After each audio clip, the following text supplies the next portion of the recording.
ਅੰਮ੍ਰਿਤਸਰ ਦੇ ਗੁਰੂ ਨਾਨਕ ਭਵਨ ਦੇ ਵਿੱਚ ਪੰਥਕ ਧਿਰਾਂ ਵੱਲੋਂ ਇੱਕ ਪੰਥਕ ਕਨਵੈਨਸ਼ਨ ਸੱਦਿਆ ਗਿਆ। ਇਸ ਵਿੱਚ ਵੱਖ-ਵੱਖ ਪੰਥਕ ਆਗੂ ਪਹੁੰਚੇ, ਜਿਸ ਵਿੱਚ ਹਰਿਆਣਾ ਗੁਰਦੁਆਰਾ ਪ੍ਰਬੰਧਕ ਕਮੇਟੀ ਦੇ ਪ੍ਰਧਾਨ ਬਲਜੀਤ ਸਿੰਘ ਦਾਦੂਵਾਲ ਵੀ ਖਾਸ ਤੌਰ ਤੇ ਪਹੁੰਚੇ। ਉੱਥੇ ਪੱਤਰਕਾਰਾਂ ਨਾਲ ਗੱਲਬਾਤ ਕਰਦਿਆਂ ਉਹਨਾਂ ਨੇ ਜਿੱਥੇ ਬਾਦਲ ਪਰਿਵਾਰ ਤੇ ਜੰਮ ਕੇ ਸ਼ਬਦੀ ਹਮਲੇ ਕੀਤੇ, ਉੱਥੇ ਸਿਮਰਨਜੀਤ ਸਿੰਘ ਮਾਨ ਦੇ ਵੀ ਹੱਕ ਵਿੱਚ ਬੋਲਦੇ ਹੋਏ ਦਿਖਾਈ ਦਿੱਤੇ। ਉਹਨਾਂ ਪੱਤਰਕਾਰਾਂ ਨੂੰ ਜਾਣਕਾਰੀ ਦਿੰਦੇ ਹੋਏ ਦੱਸਿਆ ਕਿ ਅੱਜ ਵੱਖ-ਵੱਖ ਪੰਥਕ ਆਗੂਆਂ ਵੱਲੋਂ ਪੰਥਕ ਇਕੱਠ ਸੱਦਿਆ ਗਿਆ ਹੈ। ਉਹਨਾਂ ਕਿਹਾ ਕਿ ਜਿਸ ਤਰੀਕੇ ਨਾਲ ਪਿਛਲੇ ਸਮੇਂ ਸਿਮਰਨਜੀਤ ਸਿੰਘ ਮਾਨ ਅਤੇ ਸੁਖਬੀਰ ਸਿੰਘ ਬਾਦਲ ਦੇ ਸੁਰ ਮਿਲਦੇ ਦਿਖਾਈ ਦੇ ਰਹੇ ਸਨ, ਉਸ ਤੋਂ ਅਜਿਹਾ ਲੱਗਦਾ ਸੀ ਕਿ ਸਿਮਰਨਜੀਤ ਸਿੰਘ ਮਾਨ ਬਾਦਲ ਪਰਿਵਾਰ ਦਾ ਸਹਾਰਾ ਲੈ ਕੇ ਪਾਰਲੀਮੈਂਟ ਦੀਆਂ ਪੌੜੀਆਂ ਚੜ੍ਹਨਾ ਚਾਹੁੰਦੇ ਹਨ। ਲੇਕਿਨ ਜਿਸ ਤਰੀਕੇ ਨਾਲ ਕਾਗਜ਼ੀ ਨੋਮਨੀ ਵੇਲੇ ਸਿਮਰਨਜੀਤ ਸਿੰਘ ਮਾਨ ਨੇ ਸੁਖਬੀਰ ਸਿੰਘ ਬਾਦਲ ਨੂੰ ਜਵਾਬ ਦਿੱਤਾ, ਮੈਂ ਉਸ ਜਵਾਬ ਤੋਂ ਸਿਮਰਨਜੀਤ ਸਿੰਘ ਮਾਨ ਦੀ ਤਾਰੀਫ ਕਰਦਾ ਹਾਂ। ਇਸ ਦੇ ਅੱਗੇ ਬੋਲਦਿਆਂ ਉਹਨਾਂ ਨੇ ਕਿਹਾ ਕਿ ਬਾਦਲ ਪਰਿਵਾਰ ਨੇ ਜਿਸ ਤਰੀਕੇ ਦਾ ਪੰਥ ਦਾ ਨੁਕਸਾਨ ਕੀਤਾ ਹੈ ਉਹ ਬਖਸ਼ਣਯੋਗ ਨਹੀਂ ਹੈ ਅਤੇ ਹੁਣ ਬਾਦਲ ਪਰਿਵਾਰ ਬੰਦੀ ਸਿੰਘਾਂ ਦਾ ਸਹਾਰਾ ਲੈ ਕੇ ਆਪਣੀ ਰਾਜਨੀਤੀ ਬਚਾਉਣ ਦੇ ਫਿਰ ਰਹੇ ਹਨ। ਫਾਈ ਨਿਊਜ਼ ਅੰਮ੍ਰਿਤਸਰ ਤੋਂ ਸੁਨੀਲ ਖੋਸਲਾ ਦੀ ਰਿਪੋਰਟ।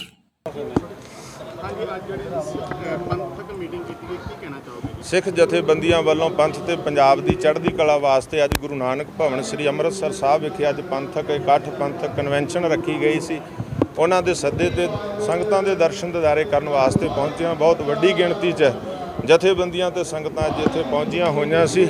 ਮੈਂ ਅਪੀਲ ਕੀਤੀ ਹੈ ਕਿ ਆਓ ਪੰਥ ਤੇ ਪੰਜਾਬ ਦੇ ਭਲੇ ਲਈ ਚੜ੍ਹਦੀ ਕਲਾ ਵਾਸਤੇ ਆਪਾਂ ਸਾਰੇ ਇੱਕ ਦੂਜੇ ਦੇ ਮੋਢੇ ਨਾਲ ਮੋਢਾ ਜੋੜ ਕੇ ਦੁਸ਼ਮਣ ਤੇ ਮਿੱਤਰ ਦੀ ਪਛਾਣ ਕਰਦੇ ਹੋਏ ਕਿ ਸਾਡੇ ਮਿੱਤਰ ਕੌਣ ਆ ਤੇ ਦੁਸ਼ਮਣ ਕੌਣ ਆ, ਪੰਥਕ ਕੌਣ ਆ। ਜਿਨ੍ਹਾਂ ਨੇ ਬਾਹਰੋਂ ਸਾਡੀ ਮਦਦ ਕੀਤੀ ਆ ਉਹਨਾਂ ਦਾ ਸਵਾਗਤ ਹੈ। ਜਿਨ੍ਹਾਂ ਨੇ ਪੰਥ ਵਿੱਚ ਰਹਿ ਕੇ ਸਾਡੀ ਪਿੱਠ ਵਿੱਚ ਛੁਰਾ ਮਾਰਿਆ, ਗਦਾਰੀਆਂ ਕੀਤੀਆਂ ਪੰਥ ਤੇ ਪੰਜਾਬ ਦੇ ਨਾਲ, ਉਹਨਾਂ ਨੂੰ ਕਟਹਿਰੇ 'ਚ ਖੜਾ ਕਰਕੇ ਆਪਾਂ ਅੱਗੇ ਵੱਧ ਸਕਦੇ ਹਾਂ। ਔਰ ਜਿਸ ਤਰੀਕੇ ਦੇ ਨਾਲ ਹੋਇਆ ਪੰਥ ਤੇ ਪੰਜਾਬ ਦੇ ਅੰਦਰ, ਇਹ ਸਾਰੀ ਕੌਮ ਜਾਣਦੀ ਹੈ, ਕਿਸੇ ਤੋਂ ਕੋਈ ਓਹਲਾ ਨਹੀਂ ਹੈ। ਜੇ ਗੱਲ ਕਰੀਏ ਸਿਮਰਜੀਤ ਮਾਨ ਦੀ, ਤਾਂ ਸਿਮਰਜੀਤ ਮਾਨ ਜਿਹੜੇ ਨੇ ਪਹਿਲਾਂ ਬਾਦਲਾਂ ਦੇ ਖਿਲਾਫ ਜਿਹੜੇ ਪ੍ਰਦਰਸ਼ਨ ਕਰਦੇ ਰਹੇ ਨੇ, ਅੱਜ ਬਾਦਲਾਂ ਦੇ ਨਾਲ ਰਲ ਕੇ ਜਿਮਨੀ ਚੋਣ ਲੜਨ ਜਾ ਰਹੇ ਨੇ, ਕੀ ਕਹਿਣਾ? ਦੇਖੋ, ਸਾਰਾ ਪੰਥ ਤੇ ਕੌਮ ਸੋਚ ਰਹੀ ਸੀ ਕਿ ਸਰਦਾਰ ਸਿਮਰਨਜੀਤ ਸਿੰਘ ਮਾਨ ਦੇ ਕੋਲੇ ਸਰਦਾਰ ਸੁਖਬੀਰ ਸਿੰਘ ਬਾਦਲ ਪਹੁੰਚਿਆ। ਉਹਨਾਂ ਦੀ ਸੁਰ ਜਿਹੜੀ ਆ ਥੋੜੀ ਨਰਮ ਆ, ਢਿੱਲੀ ਜਿਹੜੀ ਆ ਰਹੀ ਆ ਸਰਦਾਰ ਸੁਖਬੀਰ ਸਿੰਘ ਬਾਦਲ ਬਾਰੇ, ਜਦੋਂ ਕਿ ਪਹਿਲਾਂ ਬੜੀ ਗਰਮ ਹੁੰਦੀ ਸੀ। ਤਾਂ ਜਿਸ ਤਰੀਕੇ ਨਾਲ ਸੁਖਬੀਰ ਸਿੰਘ ਬਾਦਲ ਉਹਨਾਂ ਕੋਲੇ ਪਹੁੰਚਿਆ ਤੇ ਪੰਥ ਦੇ ਅੰਦਰ ਜਿਸ ਤਰੀਕੇ ਦੇ ਨਾਲ ਸੈਂਕੜੇ ਫੋਨ ਮੈਨੂੰ ਆ ਚੁੱਕੇ ਆ, ਹੋਰ ਸਾਰੇ ਹਾਹਾਕਾਰ ਮੱਚੀ ਪਈ ਸੀ ਪੰਥ ਵਿੱਚ, ਤਾਂ ਸਰਦਾਰ ਸਿਮਰਨਜੀਤ ਸਿੰਘ ਮਾਨ ਨੇ ਮੌਕਾ ਸੰਭਾਲਿਆ। ਉਹਨਾਂ ਨੇ ਜਲਦੀ ਹੀ ਜਿਹੜਾ ਹੈਗਾ ਵਾਪਸੀ ਕੀਤੀ ਆ ਕਿ ਉਹਨਾਂ ਨੇ ਅੱਜ ਕਾਗਜ਼ ਭਰਨ ਵੇਲੇ ਜਦੋਂ ਉਹਨਾਂ ਨੇ ਸੰਗਰੂਰ ਤੋਂ ਪਾਰਲੀਮੈਂਟ ਦੇ ਕਾਗਜ਼ ਭਰੇ ਆ ਤੇ ਉਹਨਾਂ ਨੇ ਸੁਖਬੀਰ ਸਿੰਘ ਬਾਦਲ ਬਾਰੇ, ਹਰਜਿੰਦਰ ਸਿੰਘ ਧਾਮੀ ਹੁਣਾਂ ਬਾਰੇ ਆਖਿਆ ਕਿ ਮੈਨੂੰ ਕੋਈ ਆ ਕੇ ਸਲਾਹਾਂ ਨਾ ਦੇ ਕਿ ਪੰਥਕ ਪ੍ਰੋਗਰਾਮ ਕਿਵੇਂ ਕਰਨਾ ਹੈ। ਉਹਨਾਂ ਨੇ ਕਿਹਾ ਕਿ ਪਹਿਲਾਂ ਸਰਦਾਰ ਸੁਖਬੀਰ ਸਿੰਘ ਬਾਦਲ ਕਿਸੇ ਬੰਦੀ ਸਿੰਘ ਨੂੰ ਅਕਾਲੀ ਦਲ ਦਾ ਪ੍ਰਧਾਨ ਬਣਾ ਕੇ ਆਵੇ ਤੇ ਸ਼੍ਰੋਮਣੀ ਕਮੇਟੀ ਦਾ ਪ੍ਰਧਾਨ ਸਰਦਾਰ ਧਾਮੀ ਸਾਹਿਬ ਕਿਸੇ ਬੰਦੀ ਸਿੰਘ ਨੂੰ ਬਣਾ ਕੇ ਫਿਰ ਮੈਨੂੰ ਆ ਕੇ ਸਲਾਹਾਂ ਦੇਣ। ਮੈਨੂੰ ਪਤਾ ਕਿ ਮੈਂ ਕੀ ਕਰਨਾ। ਮੈਨੂੰ ਪੂਰਾ ਇਸ ਗੱਲ ਦਾ ਅਹਿਸਾਸ ਹੈ ਕਿ ਸਰਦਾਰ ਮਾਨ ਸਾਹਿਬ ਇਸ ਤਰ੍ਹਾਂ ਦੀ ਗਲਤੀ ਕਦੇ ਨਹੀਂ ਕਰਨਗੇ ਕਿ ਜਿਹਨੂੰ ਪੰਥ ਤੇ ਪੰਜਾਬ ਨੇ ਨਕਾਰ ਦਿੱਤਾ। ਬਾਦਲ ਪਰਿਵਾਰ ਉਹਨਾਂ ਦੀਆਂ ਵਿਸਾਖੀਆਂ ਤੇ ਪਾਰਲੀਮੈਂਟ ਚੜ੍ਹਨ ਦੀ ਕੋਸ਼ਿਸ਼ ਕਰਨ।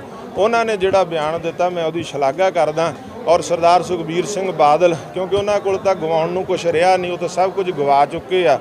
ਔਰ ਅੱਜ ਉਹਨਾਂ ਦੀ ਸਿਆਸੀ ਜ਼ਮੀਨ ਪੈਰਾਂ ਥੱਲੋਂ ਖਿਸਕ ਚੁੱਕੀ ਆ। ਉਹ ਕੰਧਾਂ 'ਚ ਵੱਜਦੇ ਫਿਰਦੇ ਆ। ਉਹ ਤਾਂ ਸਾਰਿਆਂ ਕੋਲੇ ਪਹੁੰਚ ਕਰਨਗੇ। ਮੇਰੇ ਕੋਲ ਵੀ ਪੋਲੀਟੀਕਲ ਬੰਦੇ, ਸੰਤ ਮਹਾਂਪੁਰਸ਼ ਕਈ ਜਿਹੜੇ ਸੰਪਰਕ ਵਿੱਚ ਆ ਕਿ ਉਹ ਮਿਲਣਾ ਚਾਹੁੰਦੇ ਆ। 5 ਮਿੰਟ ਸਮਾਂ ਦਿੱਤਾ ਜਾਵੇ, ਪਰ ਉਹਨਾਂ ਨੂੰ ਕਾਹਦਾ ਸਮਾਂ ਜਿੰਨਾ ਪੰਥ ਤੇ ਪੰਜਾਬ ਦਾ ਨੁਕਸਾਨ ਕੀਤਾ। ਜਿਹੜਾ ਕੋਈ ਪੰਥ ਦਰਦੀ ਉਹਦੇ ਕੋਲ ਤਾਂ ਅਸੀਂ ਨੰਗੇ ਪੈਰੀਂ ਜਾਣ ਵਾਸਤੇ ਤਿਆਰ ਹਾਂ, ਪਰ ਬਾਦਲ ਪਰਿਵਾਰ ਨੇ ਜਿਹੜਾ ਪੰਥ ਤੇ ਪੰਜਾਬ ਦਾ ਨੁਕਸਾਨ ਕੀਤਾ 10 ਸਾਲ ਲਗਾਤਾਰ ਕੀਤਾ। 5 ਵਾਰ ਚੀਫ ਮਿਨਿਸਟਰੀ ਕੀਤੀ ਆ। ਜਿਸ ਤਰ੍ਹਾਂ ਉਹਨਾਂ ਦੇ ਛਤਰ ਛਾਇਆ 'ਚ ਸਾਡੀਆਂ ਜਿਹੜੀਆਂ ਮਹਾਨ ਸੰਸਥਾਵਾਂ ਨੇ ਉਹ ਰਖੇਲਾਂ ਬਣ ਗਈਆਂ। ਉਹਨਾਂ ਕੋਲ ਮਾਫੀਨਾਮੇ, ਜਥੇਦਾਰ ਜਿਹੜੇ ਕੌਮ ਦੇ ਸਤਿਕਾਰਤ ਅਹੁਦੇ ਸੀ ਉਹਨਾਂ ਨੂੰ ਚੌਕੀਦਾਰਾਂ ਵਾਂਗੂ ਵਰਤਿਆ। ਸੌਦਾ ਸਾਧ ਨੂੰ ਮਾਫੀਨਾਮਾ ਜਾਰੀ ਕਰਾਇਆ। ਔਰ ਇਸੇ ਤਰ੍ਹਾਂ 328 ਸਰੂਪ ਗੁੰਮ ਹੋਏ, ਅੱਜ ਤੱਕ ਨਹੀਂ ਮਿਲ ਰਹੇ। ਔਰ ਬਰਗਾੜੀ ਕਾਂਡ ਵਾਪਰਿਆ, ਬਹਿਬਲ ਕਲਾਂ ਗੋਲੀ ਗੁਆਂਢ, ਜੇ ਇਨਸਾਫ ਮੰਗਿਆ ਗੋਲੀਆਂ ਮਾਰੀਆਂ। ਚੌੜ ਸਿੱਧਵਾਂ ਕਾਂਡ ਤੁਹਾਡੇ ਸਾਹਮਣੇ ਆ। ਔਰ ਇਸੇ ਤਰ੍ਹਾਂ ਜਿਹੜਾ ਹੈ ਸੌਦਾ ਸਾਧ ਭਾਈ ਕਮਲਜੀਤ ਸਿੰਘ ਸੁਨਾਮ ਸ਼ਹੀਦ ਕੀਤਾ। ਲੋਹਾਰਾ ਕਾਂਡ ਤੁਹਾਡੇ ਸਾਹਮਣੇ ਆ। ਸਿੱਖ ਨੌਜਵਾਨਾਂ ਦਾ ਕਾਤਲ DGP ਸਮੇਤ ਸਿੰਘ ਸੈਣੀ ਲਾਇਆ। ਇਜ਼ਰਾ ਆਲਮ ਨੂੰ ਅਕਾਲੀ ਦਲ 'ਚ ਸ਼ਾਮਲ ਕੀਤਾ। ਲਿਸਟ ਬੜੀ ਲੰਬੀ ਆ ਜੇ ਬਾਦਲ ਪਰਿਵਾਰ ਦੀ ਗਦਾਰੀਆਂ ਦੀ ਦੇਖੀ ਜਾਵੇ। ਇਸ ਕਰਕੇ ਮੈਂ ਹੈਰਾਨ ਸੀ ਕਿ ਸਰਦਾਰ ਮਾਨ ਸਾਹਿਬ ਕਿਸ ਤਰ੍ਹਾਂ ਕਿਹੜੇ ਸਾਬਣ ਨਾਲ ਨਵਾ ਕੇ ਜਾਂ ਕਿਹੜੇ ਸ਼ੈਂਪੂ ਦੇ ਨਾਲ ਕਿ ਸੁਖਬੀਰ ਸਿੰਘ ਬਾਦਲ ਨੂੰ ਪੰਥਕ ਬਣਾ ਰਹੇ ਆ। ਪਰ ਉਹਨਾਂ ਨੇ ਬਹੁਤ ਜਲਦੀ ਇਹ ਜਿਹੜਾ ਹੈਗਾ ਮੋਰਚਾ ਸੰਭਾਲ ਲਿਆ। ਉਹਨਾਂ ਨੂੰ ਸਮਝ ਆਈ ਆ, ਉਹ ਪਛਾਣ ਹਟੇ ਇਸ ਗੱਲ ਤੋਂ। ਜਿਹੜੀ ਪੰਥ ਵਿੱਚ ਚਰਚਾ ਚੱਲ ਰਹੀ ਸੀ ਉਹ ਇਸ ਗੱਲ ਤੋਂ ਜਿਹੜਾ ਹੈਗਾ ਉਹਨਾਂ ਨੇ ਜਲਦੀ ਕਿਨਾਰਾ ਕਰ ਲਿਆ। ਅਸੀਂ ਵਧਾਈ ਦਿੰਦੇ, ਸ਼ਲਾਘਾ ਕਰਦੇ ਹਾਂ ਕਿ ਉਹਨਾਂ ਨੂੰ ਖੁਦ ਜਿਹੜਾ ਹੈਗਾ ਚੋਣ ਲੜਨੀ ਚਾਹੀਦੀ। ਬਾਦਲ ਪਰਿਵਾਰ ਦੀਆਂ ਵਿਸਾਖੀਆਂ ਦੇ ਉੱਤੇ ਪਾਰਲੀਮੈਂਟ ਦੀ ਚੋਣ ਨਹੀਂ ਲੜਨੀ ਚਾਹੀਦੀ। ਉਹ ਬਾਦਲ ਪਰਿਵਾਰ ਜਿਨ੍ਹਾਂ ਨੇ ਦਰਬਾਰ ਸਾਹਿਬ ਨੂੰ ਪੁਲਿਸ ਛਾਉਣੀਆਂ 'ਚ ਤਬਦੀਲ ਕਰ ਦਿੱਤਾ, ਫੌਜਾਂ ਦੀ ਚੜ੍ਹਾਈ ਵਾਸਤੇ ਸਹਿਮਤੀ ਦਿੱਤੀ, ਸਾਰਾ ਕੁਝ ਆਪ ਜਾ ਕੇ ਖੇਤਾਂ 'ਚ ਬੈਠ ਗਏ ਔਰ ਸਾਥੀ ਹੱਥ ਖੜੇ ਕਰਕੇ ਬਾਹਰ ਆ ਗਏ।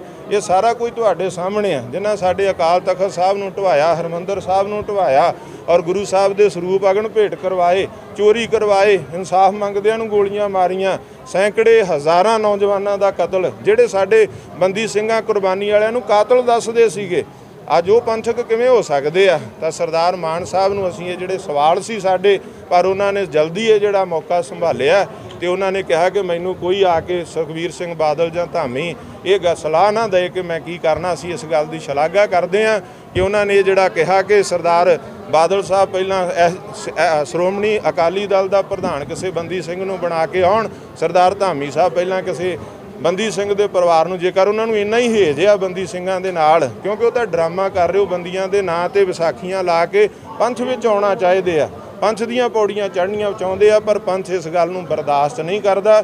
ਮੈਂ ਸਲਾਹ ਦੇਣੀ ਚਾਹੁੰਦਾ ਸ਼੍ਰੋਮਣੀ ਗੁਰਦੁਆਰਾ ਪ੍ਰਬੰਧਕ ਕਮੇਟੀ ਦੇ ਪ੍ਰਧਾਨ ਐਡਵੋਕੇਟ ਹਰਜਿੰਦਰ ਸਿੰਘ ਧਾਮੀ, ਬੜੇ ਪੜ੍ਹੇ ਲਿਖੇ ਤੇ ਸਿਆਣੇ ਸੱਜਣ ਆ, ਉਹਨਾਂ ਨੇ 11 ਮੈਂਬਰੀ ਕਮੇਟੀ ਬਣਾਈ ਸੀ ਬੰਦੀ ਸਿੰਘਾਂ ਦੀ ਰਿਹਾਈ ਲਈ। ਉਹਦੇ 'ਚੋਂ ਸੁਖਬੀਰ ਸਿੰਘ ਬਾਦਲ ਨੂੰ ਬਾਹਰ ਕਰਨ, ਅਕਾਲੀ ਦਲ ਦਾ ਕੋਈ ਨੁਮਾਇੰਦਾ ਸ਼ਾਮਲ ਕਰ ਲੈਣ ਤੇ ਬੰਦੀ ਸਿੰਘਾਂ ਦੀ ਰਿਹਾਈ ਲਈ ਚਾਹੇ ਪ੍ਰਧਾਨ ਮੰਤਰੀ ਸਾਹਿਬ ਨਾਲ ਗੱਲ ਕਰਨੀ ਆ, ਚਾਹੇ ਗ੍ਰਹਿ ਮੰਤਰੀ ਸਾਹਿਬ ਨਾਲ ਕਰਨੀ ਆ, ਚਾਹੇ ਸੰਬੰਧਿਤ ਮੁੱਖ ਮੰਤਰੀਆਂ ਨਾਲ ਗੱਲ ਕਰਨੀ ਆ, ਉਹਦੇ ਵਾਸਤੇ ਯਤਨ ਤੇਜ਼ ਕੀਤੇ ਜਾਣ।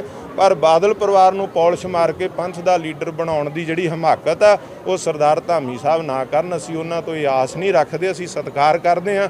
ਸਾਡੀ ਉਹ 11 ਮੈਂਬਰੀ ਕਮੇਟੀ ਦੇ ਹੈੱਡ ਨੇ ਤੇ ਪੰਥ ਦੀ ਸਰਮੌਰ ਸੰਸਥਾ ਦੇ ਉਹ ਪ੍ਰਧਾਨ ਨੇ। ਮੈਂ ਹਰਿਆਣਾ ਸਿੱਖ ਗੁਰਦੁਆਰਾ ਪ੍ਰਬੰਧਕ ਕਮੇਟੀ ਦਾ ਮੁੱਖ ਸੇਵਾਦਾਰ ਹੋਣ ਨਾਤੇ ਉਹਨਾਂ ਨੂੰ ਅੱਜ ਵੀ ਪੂਰਾ ਭਰੋਸਾ ਦਿਵਾਉਣਾ ਕਿ ਉਹ ਬਾਦਲ ਪਰਿਵਾਰ ਦੀ ਗ੍ਰਿਫਤ 'ਚੋਂ, ਮੈਂ ਸਰਦਾਰ ਤੇਜਾ ਸਿੰਘ ਸਮੁੰਦਰੀ ਹਾਲ 'ਚ ਵੀ ਕਿਹਾ ਸੀ ਕਿ ਉਹ ਪਰਿਵਾਰਵਾਦ 'ਚੋਂ ਨਿਕਲ ਕੇ ਕਿਸੇ ਧੜ ਨੂੰ, ਕਿਸੇ ਦਲ ਨੂੰ ਜਾਂ ਕਿਸੇ ਲੀਡਰ ਨੂੰ ਉਭਾਰਨ ਦੀ ਗੱਲ ਨਾ ਕਰਨ, ਨਰੋਲ ਬੰਦੀ ਸਿੰਘਾਂ ਦੀ ਰਿਹਾਈ ਤੇ ਪੰਥਕ ਮਸਲਿਆਂ ਦੀ ਗੱਲ ਕਰਨ। ਅਸੀਂ ਅੱਧੀ ਰਾਤ ਨੂੰ ਵੀ ਸਾਥ ਦਿਆਂਗੇ ਤੇ ਅੱਜ ਵੀ ਮੈਂ ਮੁੱਖ ਸੇਵਾਦਾਰ ਹੋਣ ਦੇ ਨਾਤੇ ਹਰਿਆਣਾ ਕਮੇਟੀ ਦਾ ਉਹਨਾਂ ਨੂੰ ਭਰੋਸਾ ਦਿਵਾਉਣਾ ਕਿ ਪੰਥ ਲਈ, ਪੰਜਾਬ ਲਈ ਅੱਧੀ ਰਾਤ ਨੂੰ ਵੀ ਆਵਾਜ਼ ਮਾਰੋਗੇ, ਨੰਗੇ ਪੈਰੀਂ ਚੱਲ ਕੇ ਦਰਬਾਰ ਸਾਹਿਬ ਆਵਾਂਗੇ, ਜਿੱਥੇ ਵੀ ਕਹੋਗੇ। ਪਰ ਬਾਦਲ ਪਰਿਵਾਰ ਨੂੰ ਨਾ ਕੱਲ੍ਹ ਲੀਡਰ ਮੰਨਦੇ ਸੀ, ਨਾ ਅੱਜ ਮੰਨਦੇ ਆ, ਨਾ ਕੱਲ੍ਹ ਨੂੰ ਮੰਨਾਂਗੇ। ਪੰਥ ਤੇ ਪੰਜਾਬ ਉਹਨਾਂ ਨੂੰ ਨਕਾਰ ਚੁੱਕਾ ਵਾ, ਤਾਂ ਹੀ ਉਹ ਕੰਧਾਂ 'ਚ ਵੱਜਦੇ ਫਿਰਦੇ। ਆਉਣ ਵਾਲੇ ਦਿਨਾਂ 'ਚ ਹੋਰ ਵੀ ਬਹੁਤ ਸਾਰੇ ਘਰਾਂ 'ਚ ਜਾ ਸਕਦੇ ਆ, ਬਰਿਆਂ ਨਾਲ ਸੰਪਰਕ ਸਾਧੇ ਹੋਏ ਆ।